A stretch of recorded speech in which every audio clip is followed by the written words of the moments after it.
juillet 2010, sous l'impulsion du docteur Accoyer, paraissait un décret destiné à réglementer le titre de psychothérapeute. Le docteur Accoyer, médecin ORL, alors président de l'Assemblée nationale, tenait à ce que le titre de psychothérapeute soit validé par un critère de formation repérable. Et ce critère, à ses yeux de médecin, c'était avant tout la connaissance de la psychopathologie, des normes et des repères nosologiques. En somme, une formation universitaire basée sur des connaissances. Disparaissaient ainsi deux nécessités évidentes aux yeux de presque tous les psychothérapeutes. Premièrement, celle d'avoir fait un travail approfondi sur soi-même, afin de ne pas mélanger ses propres problèmes non résolus avec ceux du patient. Et deuxièmement, celle de rester en supervision, au moins pour tous les cas qui semblent difficiles à résoudre, de façon à apercevoir quelles zones aveugles du thérapeute peuvent venir encombrer la cure. Cette option de ne donner le titre de psychothérapeute qu'à des gens ayant appris les repères psychopathologiques pouvait sembler bonne aux yeux d'un médecin. Mais elle signe une méconnaissance totale du rôle de la personnalité du psy dans le parcours libérateur du patient. Ainsi pouvait-on être gravement pathologique soi-même, on était quand même supposé être psychothérapeute, dès lors qu'on disposait des connaissances universitaires qui permettent de classer, d'étiqueter, de repérer les critères supposés attester d'un trouble psychopathologique. De ce fait, le décret, issu d'une idée légitime et louable, celle de mettre un peu d'ordre dans le monde des psys, ajoutait en fait plus de confusion encore. Tel psychiatre, tel médecin, pourvu de tous les critères universitaires et se baptisant désormais psychothérapeute, présente-t-il pour autant d'autres compétences que celles d'expert en étiquette? Étiquette qui débouche le plus souvent sur des traitements médicamenteux. À la question déjà pas simple « à quel psy pourrais-je m'adresser ?» s'ajoute désormais la question suivante. Ce titre officiel de psychothérapeute me garantit-il que la personne possède de vraies compétences psychothérapeutiques, autres que celles de super-étiqueteur? Inutile de dire que ce décret, cette loi, ont conduit bien des professionnels compétents à se battre en vain contre cette vision simpliste du soin psychique, et finalement à changer de titre. Au lieu de s'appeler psychothérapeute, les uns s'appelèrent psychopraticiens et d'autres thérapeutes en quelque chose, ou d'autres psychanalystes lorsque leur cursus le leur permettait. Bref, le grand public ne se trouve pas plus avancé lorsqu'il s'agit de choisir un psy, terme générique qui recouvre toutes les options. J'ajoute en passant qu'en ce qui me concerne, j'ai le titre universitaire de psychologue, titre reconnu et protégé. Cependant, comme un certain nombre de mes collègues psychologues ou de mes amis psychiatres, j'ai éprouvé la nécessité, ne serait-ce que du point de vue éthique, de faire moi-même une psychanalyse personnelle et diverses expériences psychothérapiques. Mais rien n'y oblige. Nous allons ici tâcher de montrer comment et pourquoi la composante de la personnalité du psy et de son positionnement relationnel possède un poids et une importance déterminantes. Donc, je comprends qu'une personne qui ne serait pas très au fait du travail psychothérapique et du chemin parcouru ensemble lors de cette expérience pourrait se dire pourquoi diable le modèle médical ne serait-il pas adéquat? Collection de symptômes qui amène un diagnostic qui amène un traitement standardisé et déjà bien éprouvé. Voyons donc cette question et pour cela faisons un détour par des expériences proprement psychologiques. Par exemple, l'effet Rosenthal, appelé aussi effet Pygmalion. Robert Rosenthal, aidé de Leonore Jacobson, tous deux psychologues américains, ont prouvé en 1968, scientifiquement et d'une manière incontestable, qui a donné lieu depuis à de nombreux travaux, le fait que les idées et croyances que l'on a sur autrui induisent chez celui-ci des comportements qui viennent confirmer notre jugement et nos attentes à son propos. Ils ont montré, dans des expériences célèbres, notamment leur livre Pygmalion à l'école, que les croyances des professeurs sur tel groupe, censé avoir un excellent potentiel, suscitaient chez ces élèves des résultats supérieurs, alors que ce groupe, pour l'expérience, avait été déterminé au hasard par l'expérimentateur, 20% de la classe. Et ces résultats n'étaient pas dépendants des notations scolaires. Donc un test de QI appliqué aux enfants du groupe dit à potentiel, plusieurs mois après, montrait que l'on obtenait objectivement des chiffres plus élevés pour ces enfants que pour les autres enfants. Plus tard, d'autres travaux ont montré l'étonnante puissance de nos a priori dans les interactions.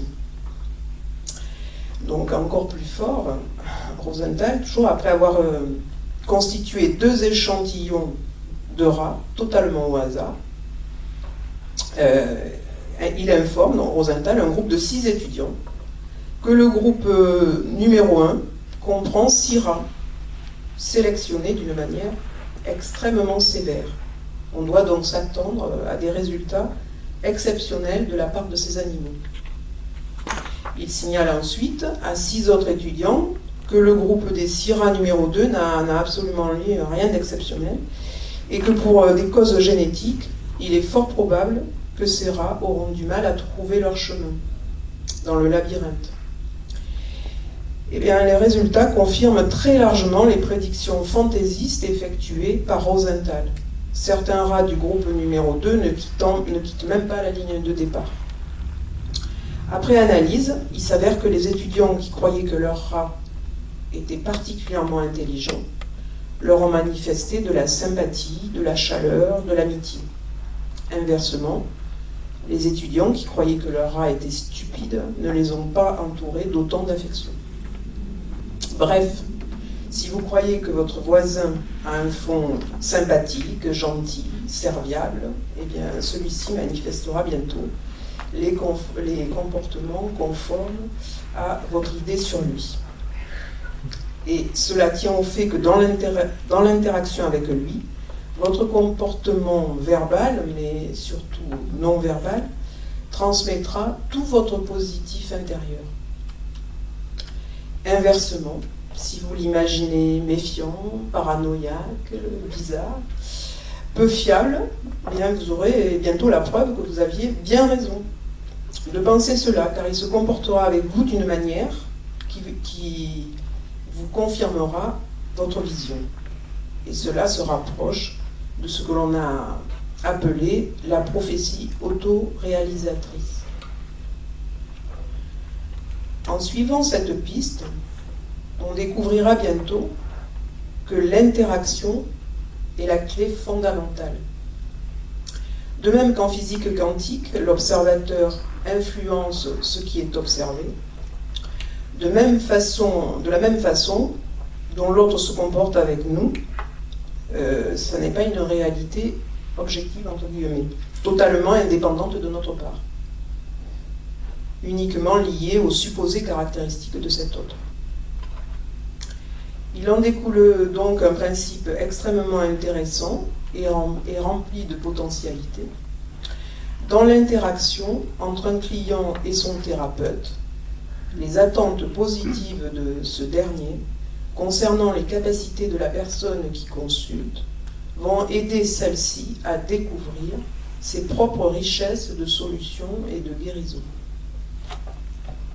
En résumé, ce qui se passe à l'intérieur du psychisme du thérapeute va induire une interaction qui permettra, ou non, que la personne découvre et mobilise son propre potentiel de guérison.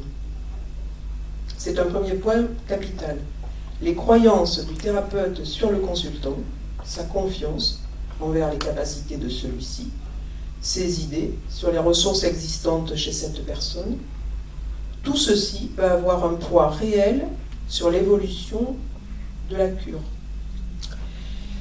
Voici donc un premier facteur, l'effet Rosenthal, qui détermine l'évolution du consultant. Facteur lié au positionnement intérieur du psy. Facteur radicalement éloigné d'une simple connaissance universitaire de la psychopathologie.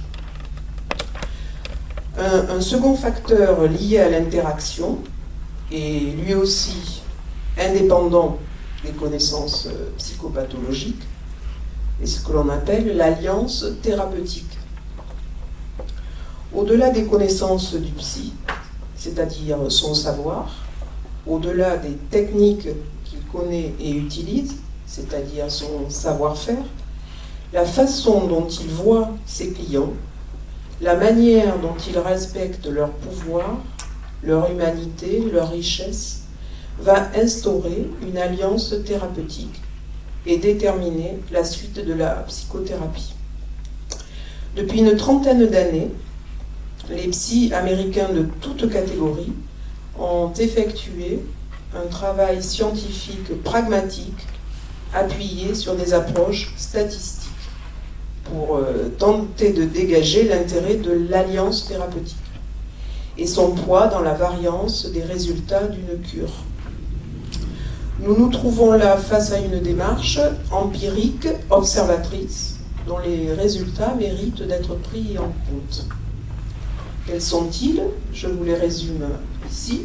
Premièrement, l'alliance initiale liée au climat affectif de la relation est le meilleur facteur prédictif des résultats du traitement.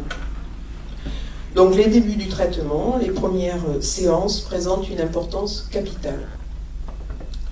Deuxièmement, l'alliance est un facteur dont la contribution à la variance des résultats se révèle supérieure à celle des divers traitements, quels qu'ils soient.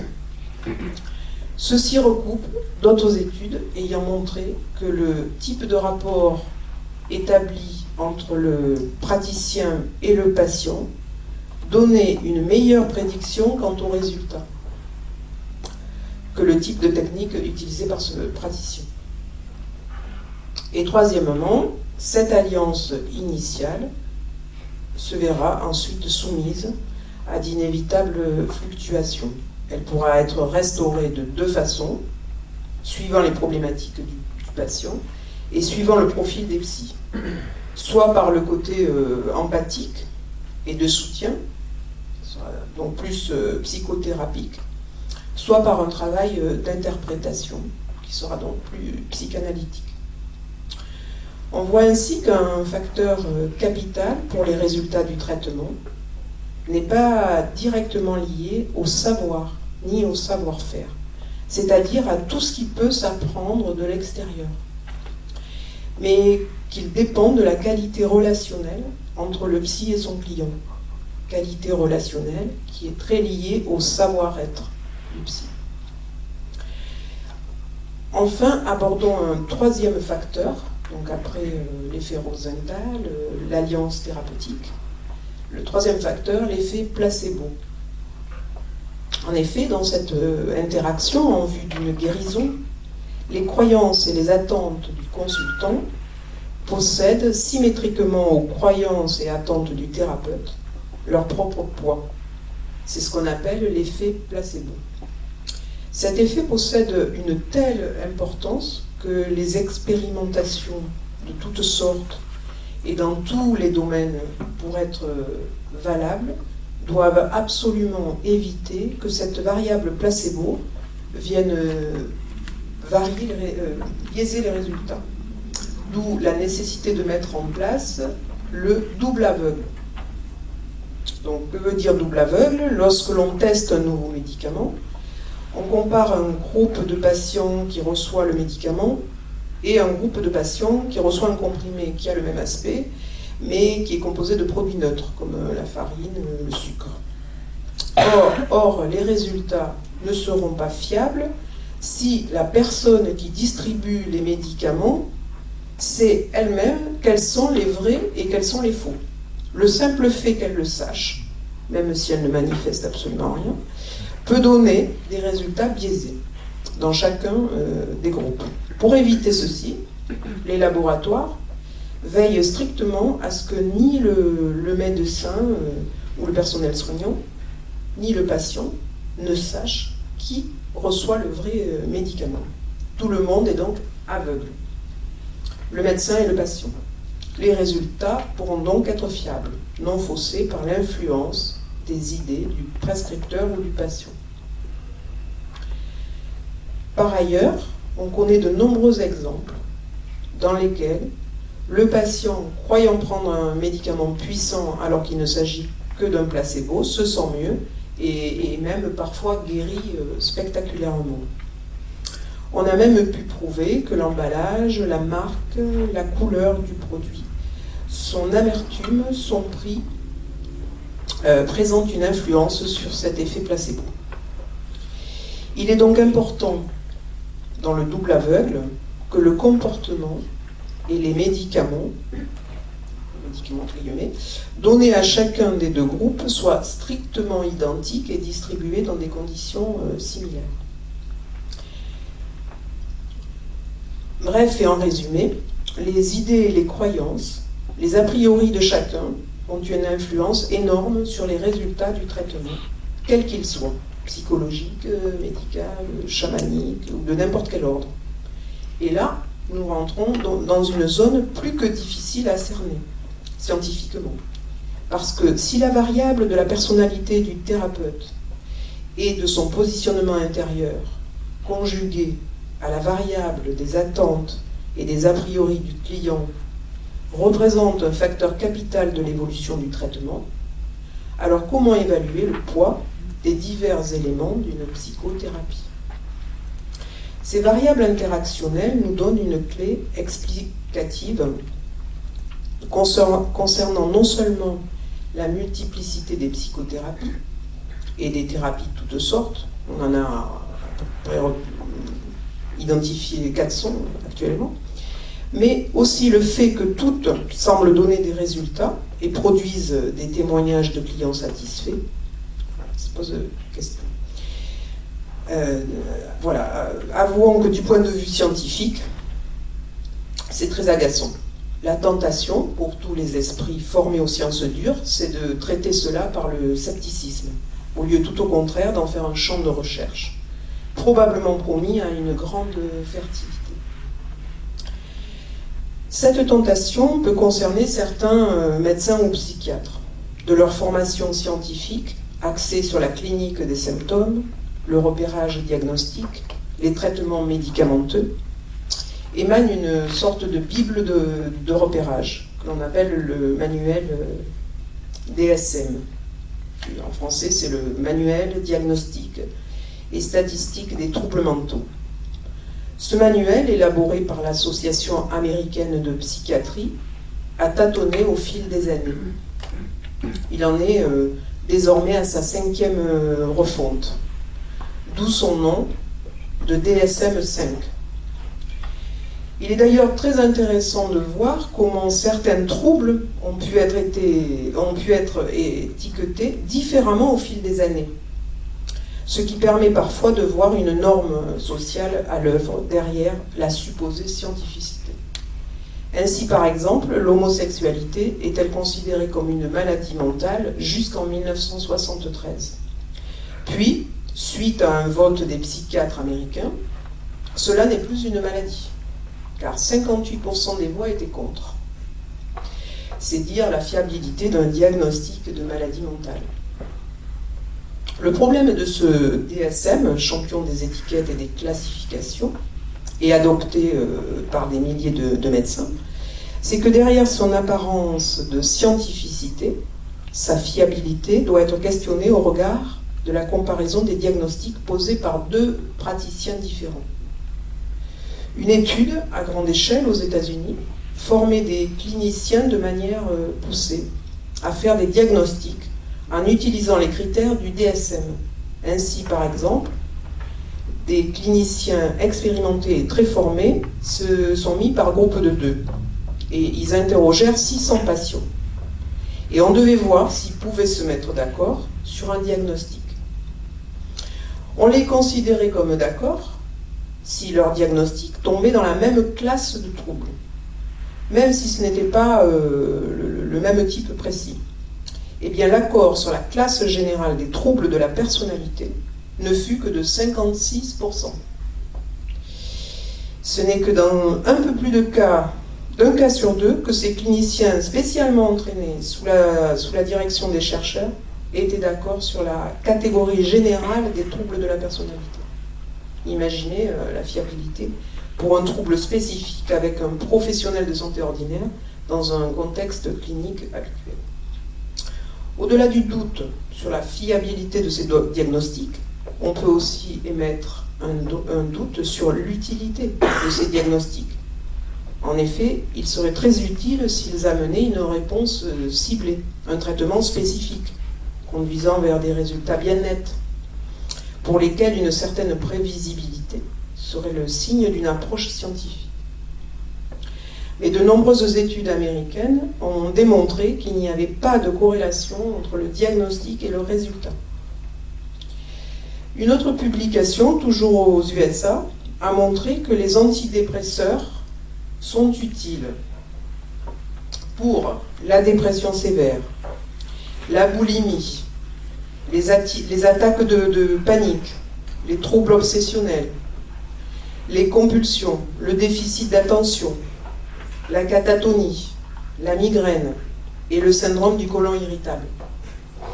Ce qui ne fait que alimenter la critique du DSM, incapable de fournir des cibles précises adaptées à tel ou tel trouble mental, entre guillemets, et interroger sur la corrélation entre le diagnostic et la prescription. On peut donc se questionner sur le degré de scientificité de cet outil.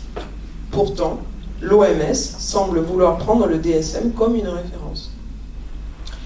Pourtant, l'enseignement universitaire est sous l'influence de cette nomenclature, qui est réductionniste et simplificatrice.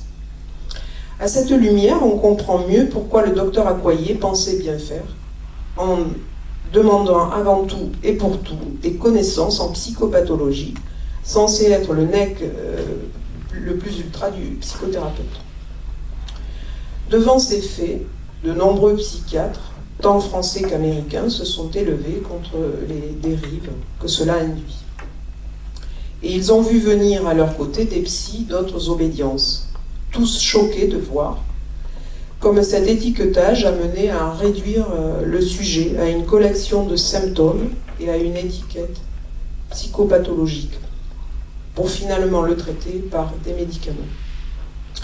Le mouvement Stop DSM, qui appelle à un post-DSM, conteste vivement le carcan de cette classification obligatoire, qui introduit finalement une telle distance entre le soignant et le soigné, que celui-ci, comme dans d'autres approches soignantes, entre guillemets, n'est plus une personne susceptible d'évolution et de guérison, mais un cas, une maladie.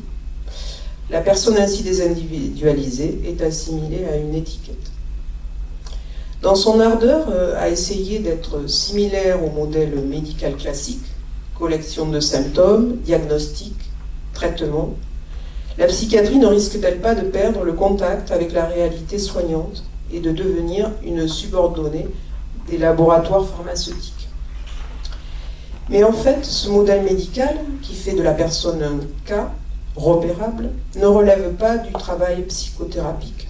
Poser un diagnostic, éventuellement avec l'aide de tests psychologiques, il y en a de très pointus, n'est utile que dans le cas où il est nécessaire et souhaitable d'arriver à une étiquette, par exemple pour aider à des décisions judiciaires, ou de placement, ou d'orientation. Là, il est incontestable que l'utilité du diagnostic s'impose. Psychose, perversion, responsabilité atténuée ou non, simulation, etc. Mais même avec les outils nécessaires, il n'est pas certain que cette étiquette soit complètement fiable, si l'on en croit les fameuses batailles d'experts judiciaires. Par contre, lorsqu'il s'agit d'aider quelqu'un à sortir d'une souffrance psychologique, cette étiquette risque fort, dans bien des cas, d'être un handicap et un frein. Pourquoi ça serait un handicap ou un frein? Parce que ce diagnostic posé par un expert, entre guillemets, sur une personne en souffrance, freine l'identification et l'empathie. Mais essayons d'illustrer ce point de vue par le rapide exposé d'une cure TBSI, en l'occurrence une personne vue par Jean-Marc Henriot. Donc il s'agit d'une jeune femme de 29 ans, que nous appellerons Bernadette, qui consulte en urgence et dans l'affolement le plus total, parce qu'elle a des désirs d'étrangler son bébé de 3 mois. Ces fantasmes l'obsèdent. Elle ne touche plus sa fille, laissant exclusivement ce soin à son mari. Elle se sent devenir folle. Elle ne dort plus. Elle a arrêté le sport. Elle se sent honteuse et elle se juge très négativement. Elle pense que ses collègues la trouveraient vraiment folle ou bien une criminelle en puissance s'ils savaient ce qui se passe pour elle. Nous apprendrons en séance 3 qu'elle a déjà consulté un exorciste, des voyantes, un rebouteux, en plus de son médecin traitant. Elle prend des antidépresseurs, des anxiolytiques, des somnifères. Rien n'y fait. Elle envisage sérieusement de se suicider, mais elle pense avoir recours d'abord à une cure de sommeil en clinique psychiatrique. En séance, elle pleure abondamment et dans sa vie, elle est submergée d'angoisse. À quoi aurait-il servi pour l'aider à sortir de là, de poser le diagnostic, par exemple, phobie d'impulsion sur fond de dépression du postpartum? Même si celui-ci est juste, d'autant que les causes de ce genre de pathologie dans la littérature psy sont extrêmement variées. On parle de facteurs biologiques, psychologiques, sociaux. On parle d'un manque de vitamines, d'une modification des hormones, d'un changement de mode de vie, parfois de l'absence du père, ou même de réactions inconscientes de la mère à un problème de santé non perçu, mais présent chez son enfant, de conflits inconscients avec l'imago maternel, etc., etc. Bref, ce qui est clair, c'est le diagnostic. Les causes elles-mêmes sont peu ou mal cernées. Quant au traitement, ils partent dans tous les sens. Relaxation, exercice physique, prise d'oméga 3, éviter le café, méditer, se soigner par les plantes, faire une thérapie du comportement destinée à affronter ses peurs pour les contrôler, faire partie d'un groupe de parole, prendre des bêta-bloquants, des antidépresseurs, puisque le DSM assimile la dépression du postpartum aux symptômes d'un épisode dépressif majeur. Il faut contrôler la sérotonine, etc. Les uns témoignent d'une guérison en 2 ans de psychothérapie psychanalytique, d'autres conseillent de faire une activité agréable chaque jour, de sortir, etc. Comme vous le voyez, comme souvent, en ce qui concerne les traitements, on trouve de tout, ce qui veut dire de rien de sûr. Mais des témoignages sur les forums vantent le résultat de telle ou telle approche, cependant que d'autres témoignent qu'ils sont poursuivis par ces fantasmes depuis des années. En ce qui nous concerne, cette personne est sortie définitivement de ses angoisses et de ses symptômes en 5 séances. Et elle a commencé à aller très nettement mieux après la séance 3. Comment ceci a-t-il été possible? Voyons brièvement ces quelques séances. À la séance 1, il s'agit que le thérapeute se pose la question suivante. En quoi ce désir d'étrangler son bébé est-il positif, sain et utile? Du moins pour une partie refusée d'elle-même. Étant donné l'heure qui avance, donc je ne m'étendrai pas sur les conditions nécessaires au changement, alliance, relation d'équivalence, position basse du thérapeute, coopération dans la recherche, etc. Je veux juste souligner de quel côté se trouvait la sortie. Séance 1, en cherchant ensemble, le thérapeute et la patiente, aboutissent à l'idée que peut-être ces fantasmes ne sont que la manifestation, exagérée afin d'être perceptible, d'un besoin de souffler, de penser un peu à elle-même, étant donné que ce bébé est son 3e enfant, et qu'elle a 2 autres enfants en bas âge, un garçon de 6 ans et une fille de 3 ans. L'idée est alors d'accepter ces fantasmes comme un signal indiquant qu'elle a besoin de prendre du temps pour elle-même. La cliente part rassérénée, mais à la séance 2, la semaine suivante, dès la porte ouverte, elle rentre à nouveau en pleurs, rien n'a changé. Du coup, le thérapeute et la patiente cherchent ensemble d'un autre côté. Il apparaît une similitude étroite entre sa famille d'origine et la sienne propre. Elle-même est la 2e de 3 enfants, un garçon puis 2 filles. Et elle a 3 enfants, un garçon puis 2 filles. L'hypothèse est donc que l'arrivée de cette petite 3e dans sa famille propre réveille en elle-même les vécus qu'elle a eus étant enfant dans sa famille d'origine, lors de l'arrivée de sa petite sœur. Vécu de rage destructrice envers ce bébé, vécu de l'enfant qu'elle était à l'époque. À l'appui de cela, il lui revient alors des souvenirs, où à l'âge de 4-5 ans, elle se balançait, seule sur son lit en se disant « personne ne m'aime, personne ne m'aime ».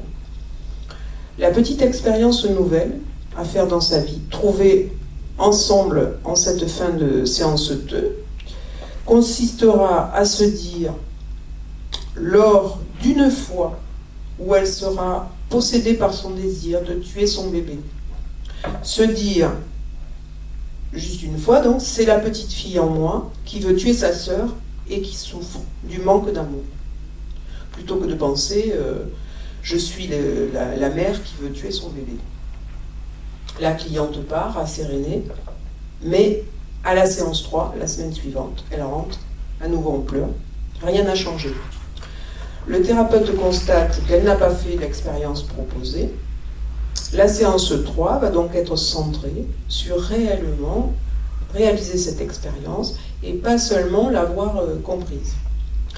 Elle devra écrire une fois sur un papier la phrase trouvée ensemble à la séance 2, c'est la petite fille en moi qui veut tuer sa sœur et qui souffre du manque d'amour. La cliente part rassérénée et à la séance 4, elle rentre dans le cabinet radieuse. Elle a fait l'expérience proposée, mais dans la foulée de celle-ci, elle a aussi enclenché plein de changements. Elle a recommencé à prendre son enfant dans les bras, elle a repris le sport, elle est beaucoup moins angoissée, elle supporte ses fantasmes qui n'ont pas encore complètement disparu, elle a refait l'amour avec son mari, etc. Les séances 4 et 5 seront consacrées à s'occuper de la petite fille intérieure en manque d'amour. La cliente apercevra comment de nombreux comportements dans sa vie ont été orientés par cette question. Sa façon de rester collée à ses parents, d'être un peu infantile dans ses vêtements et son look, d'avoir un fond inquiet, etc.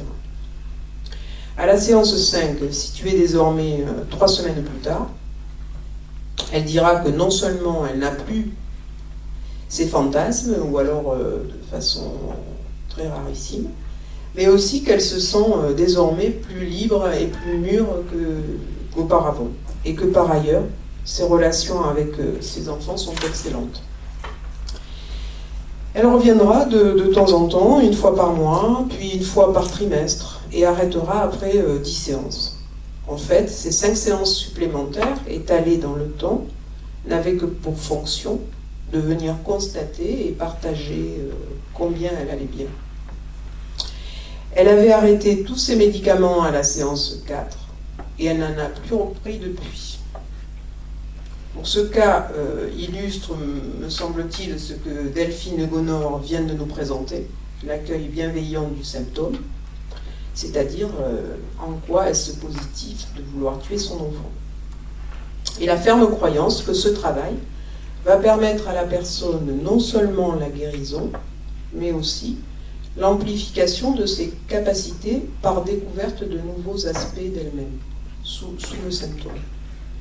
Comme vous le voyez, et je conclurai là-dessus, le traitement psychothérapique n'a que bien peu à voir avec les connaissances psychopathologiques, mais il a tout à voir avec un certain type de positionnement du thérapeute, comme nous l'expliqueront sans doute les intervenantes suivantes.